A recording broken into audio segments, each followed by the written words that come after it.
Hi, this is Shane Morton with IndieExpress.com, and I am here with the very talented Seth Packard from HottieBoombaLottie. I love the title. Thanks. Cheerleading type of thing, right? Totally, yeah, the cheerleaders, that was their term for hot guys. Hottie-boombalatties. Yeah. So, why did you have to make this film? What was it that said make me about HottieBoombaLottie? Uh, it's got to be like a mix of all the horrible things that have happened to me in high school and the stupid things I did with my friends. It has a ton of stories that are painfully humiliating that happened to me in it. And also a mix, I've been an actor for about 5 years, and I really wanted to try to write something that I thought would have a chance at moving my acting career forward.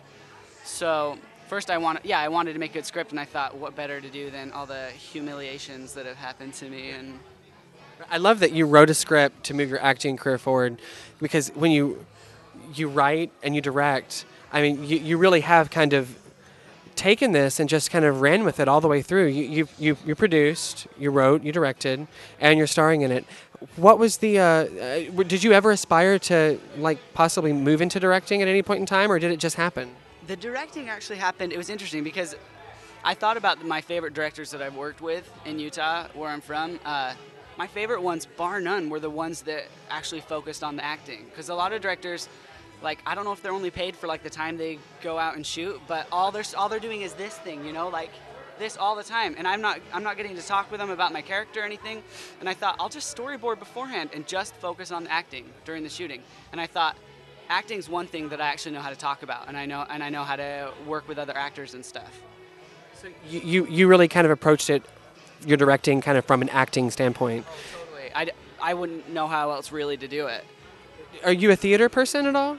I was in theater in high school. I started theater in college a bit, and I thought, yikes, like, I didn't trust the training I was getting. It was like so big and so over the top, and they weren't focusing on keeping anything real, which is my favorite part of acting. That's why I'm an actor anyways. I love being able to express real things out of me and just make everything my own. And the theater, it almost seemed like they wanted, like, and I know not all theater's this way. Maybe just my college theater was this way, but I really want to do something real, and so I've kind of steered away from theater. But there's nothing that would hold me back from being in good theater.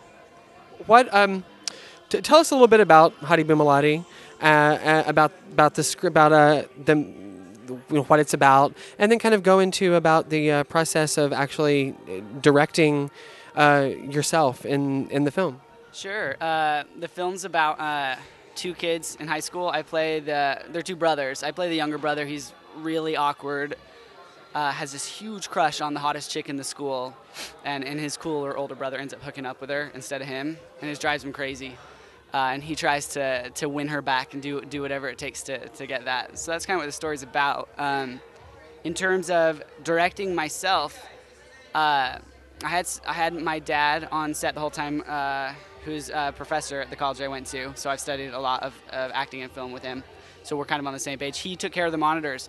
So in terms of directing myself, I did everything I could to stay in character and do the most convincing portrayal of Ethan, the kid, that I could do. And then I couldn't think about it as a director really in the moment. But then afterwards, me and whoever's in the scene would run back behind the monitors, see how we did.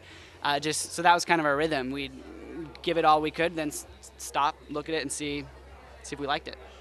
Did the director and the actor ever fight within you? Oh, yeah. Oh, all the time. Because there's some humiliating things that had to be done. And inside, the actor's like, oh, no, I don't want to do that. But the director's like, yeah, the director always wins. I've always wanted to ask somebody who does the whole directing and acting thing, do you ever sometimes feel like you have to give something up as a director because of like another actor in the scene? Like, your best take isn't what you get. You gave them theirs because it was what was right for the film. And yeah, how are you about rationalizing that entire process? See, and I edited the thing too. I swear that's where it really comes in, because you edited too. Yeah, I edited it in my basement, and there was times when I say there's two scenes, son of a bitch, I'm better in this scene than this one, but for one reason or another, whether it's their performance or whatever, this one's going to be better, and it's for the story. And this, I mean, as an editor, you have to and that's kind of the way the director thinks too. The story is most important because that's what your audience is following, and whatever's going to help move your story and help your audience fall deeper and deeper into this world and commit more into the characters and the story, that always has to win. So as an editor, I know those came up. Hopefully I always made the right choice in choosing the ones that furthered the story. As a director, I kind of think at the time of directing, I think all the actors were on the same page, giving it the best and trying to make the best that can come out of it. But yeah, editing is where that really comes out. I didn't know that you edited the film too.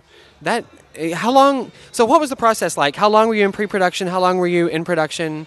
Did you shoot on film or digital? We shot on film, on Panavision cameras with Super 35 Kodak.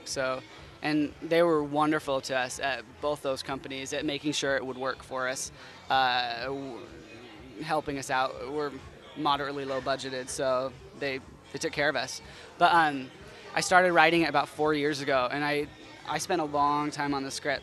It was my first script. Actually, I wrote one version of it called Night Games, because that's based. Do you know what night games are? You play them with all your stupid friends, like at the church or the park or whatever, like kick the can or whatever.